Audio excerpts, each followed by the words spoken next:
Hello, I'm Victoria's Wool, and this is episode 15 of a podcast, I guess, right? It's always hard to know whether or not, I've never figured that out, whether or not it should be called something else if it's just on YouTube. I don't know. It's a podcast, but it's episode 15, and it's August, late August. It's like the last full week of August, and we've had some really beautiful, clear days, like clear, no smog. There's like hundreds of fires in BC above us, and there's always fires in eastern Washington in the summer, and then usually eastern Oregon and northern California. So sometimes if the wind is just so, we get like socked in with really bad air for a long time, like last year. And we haven't yet. We got a couple days, not last week, but the week before. And everybody was like, no, it's going to happen again. But it's been really nice. So the temperatures dropped. We had some cloudy weather, and it's been cool. It's been actually really lovely. And today is a nice, sunny, cool August day. And I'm wearing a sweater and a scarf, and I feel okay. So it's fall. It's preview into the fall, and I can see outside the window that there's all these really big maples outside, and I can see that they're starting to turn the leaves, and it's so fun to watch at the end of summer and watch the total change of that. All these trees, they're really huge. I mean, they're like at least 100 years old, and they well, maybe not that much. They're 50, definitely 50 years old, so they're quite large, and there's many of them in sort of like this little square, like a quad, you could say. And they just change colors, and it's so beautiful to watch. Anyway, I hope you're doing well and having an enjoyable August. And I wanted to talk about my goodie today. And I paired it with my Fruition Infinity scarf and cowl. I talked about I think I talked about it. Maybe I didn't talk about it specifically on a podcast. I just talked about it on Instagram a lot recently. It's the pattern for August. I didn't do a great job of promoting it in August, but that's okay. I can promote it for a few more weeks. And it's about 5 feet long, and you sew it flat, or you knit it flat, and then you seam it together on the end. So it's a great project for like learning a few different techniques, like a little bit of lace. You're doing lace the whole time. I think it's a 12-row repeat. It's really fun. It's also easy to see because it's so few stitches. It's easy to see like if you forgot a yarn over, because all of a sudden you don't have enough stitches, which is something that I often encounter in lace, is that you forget to do a yarn over. You like knit 2 together or SSK, whatever, and then you forget to do a yarn over, and then the next time you go to do a right side row, you don't have enough stitches, and you're like, what happened? And so I think within this one I did that many times, and I just added a stitch because I'm not a perfectionist like that anymore so much, and I would just be like, oh, I need an extra one, I'll just tuck it in here. And that's, to me, that's like, if you can do that really easily in a pattern, that's the best. You know, you're gonna make mistakes, and then if you can fix them easily. So I just remember that about it. The lace was pretty easy to work, and then you get to do like a little baby provisional cast on. So if you've never done that before and it seems scary, it's like very few stitches. And then I did a 3-needle bind off at the end. I've never done that before, which I love. 3-needle bind offs are really fun. Or you can do mattress stitch. It's also not very big, so you get to do things, but you don't have to do them for like a really long time. So I love this. It goes really nicely with spring sweaters. I have paired it with my no frills, and that was fun too, with my mohair sweater. Anyway, Fruition is on Ravelry and victoriaswool.com. I think it's only $5. I can't remember. I was also suggesting recently that people make it for someone else. You can just wrap it twice. I like the 3, but you can wrap it twice. You could make it shorter if you wanted it to sit like a little bit higher up. Anyway,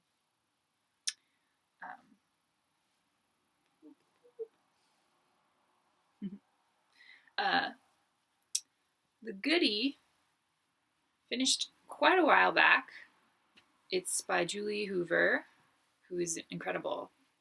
Wow, she's an incredible designer. Took a class from her to meet her. She's really nice. It is made out of the linen quill from Purl Soho, which is an incredible yarn. I knit my Meridian line shawl. Do you want to see it again? I show it every time.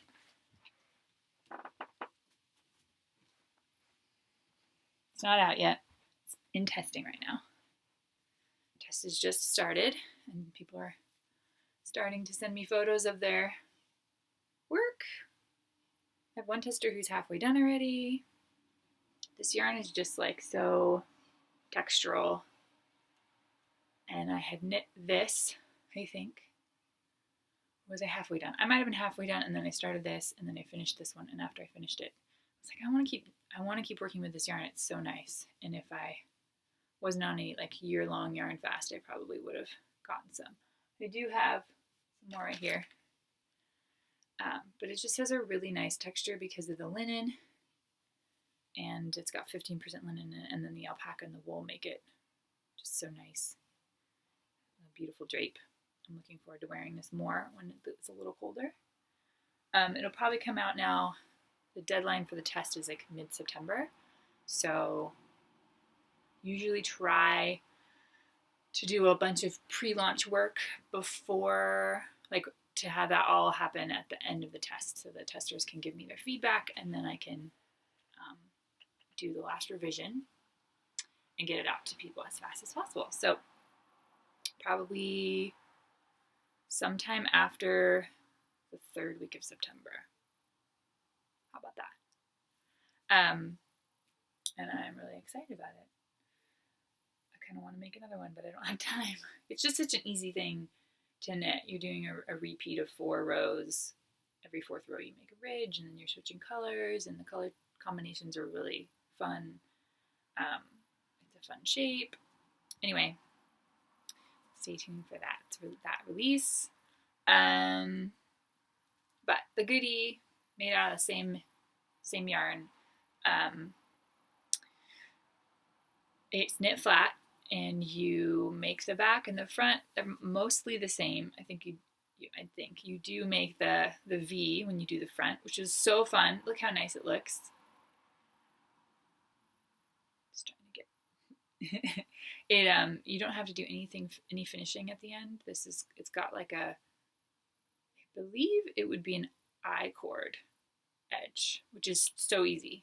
You just don't knit those. You pull the yarn behind them consistently the same way you would understand if you'd done it, and it just gives you this really beautiful V, and that was so exciting to make. And then when you seam it, you seam the back, neck, and shoulders together, which gives you this really great seam.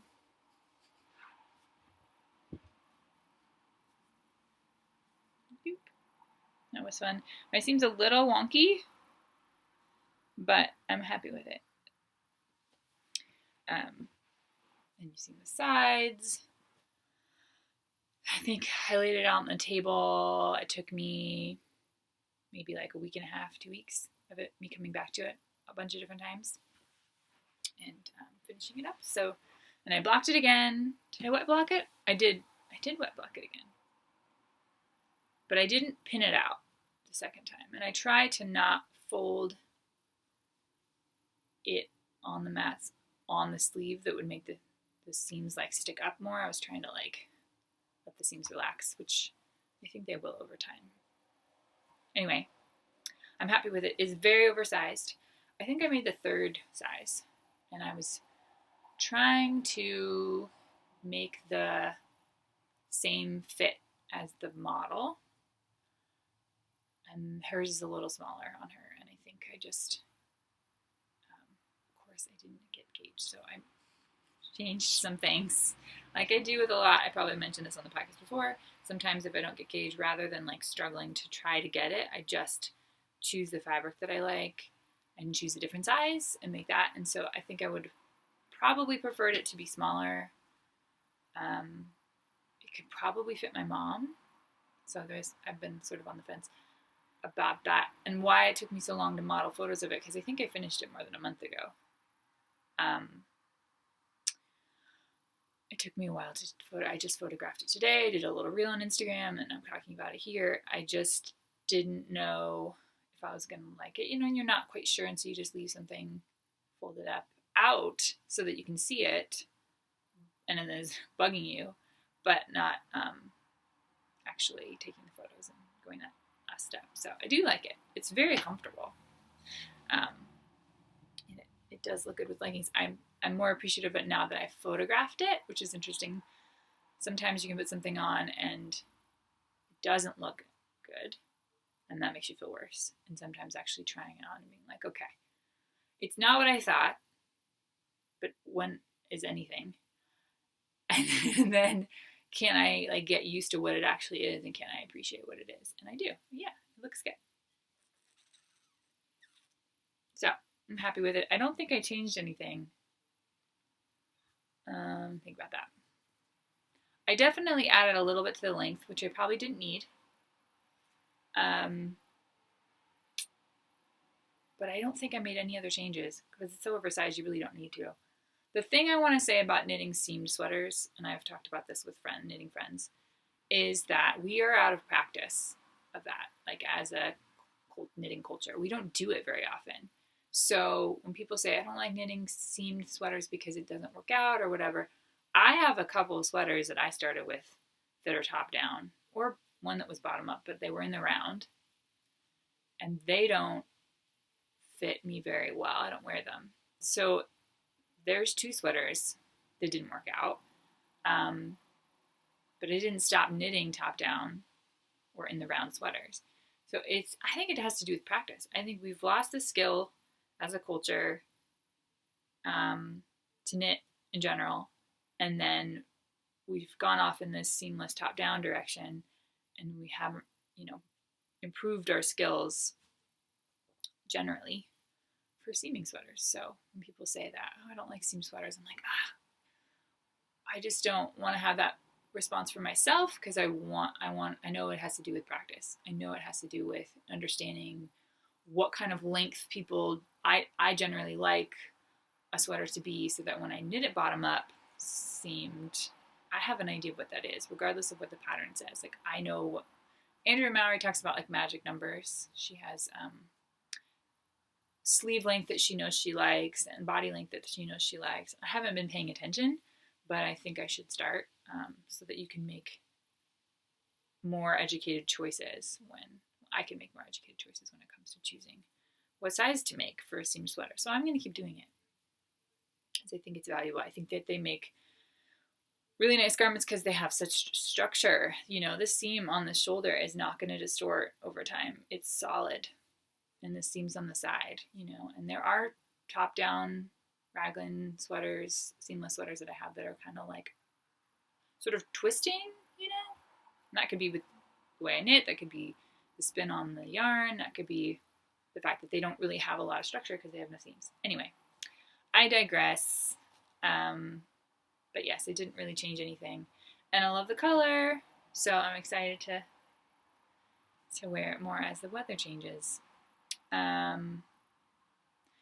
The only whip I'm working on is a secret project. It's something I can't talk about until next year, so I can't really show it to you. Sorry. Which means I don't have anything in progress to show you, because I'm not really working on anything else. I'm under deadline, and I need to not be working on anything else. I'm thinking about other things. What would it be nice to knit? Oh, should I cast on this? I'm thinking about a shawl, a more rustic-y wool or farmy wool shawl. I was thinking about something else earlier. I was thinking about making another Linus, because I have this one Linus shawl my mom made. She followed like a general shaping pattern, but she like added in mohair in her own colors. It's something I wear all the time. I've commandeered it. It lives with me, and I wear it a lot in the winter. And I thought, these would be so easy to make, and they're so fun. You could do them all with different kinds of weights, with different yarns and stuff. And I was thinking about that today. I don't know if that will happen, but it would be fun to cast that on and do something like that. I did get some tassels from Cilicia, I think is her name. Her Instagram handle is _Markit, and she makes these little adorable things. These ones are about like maybe 1.5 inches deep, and they have a little lobster clasp on them, which you could use as a progress keeper. They're probably a little heavy for what I'm working on right now, but super adorable. I love tassels so much. I talked about them last time. I also got little tassel earrings.